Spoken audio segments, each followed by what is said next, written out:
मी साताऱ्याला मध्यंतरी गेलो होतो, पुस्तक प्रेमी समूह. तर त्यांचं एक वार्षिक संमेलन, ते व्हॉट्सअपवर आवडलेल्या पुस्तकांविषयी लिहितात, चर्चा होते.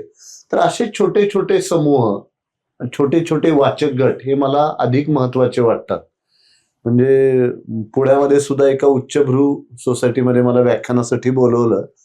मी व्याख्यानासाठी गेलो. मला असं वाटलं की सगळी सोसायटी हायफाय, क्लब हाऊस मध्ये नंतर जेवण, हे कितपत वाचत असतील, एक माझ्या मनामध्ये निर्माण झालेला बाबडा प्रश्न.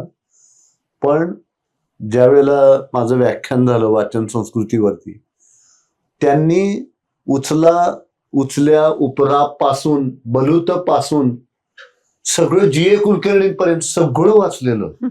आणि ते म्हणाले, आम्ही पुस्तकं विकत घेतो आमच्या समूहामध्ये. नुसती ती आम्ही विकत घेत नाही, आम्ही ती सगळ्या सदस्यांपर्यंत पोहोचवतो.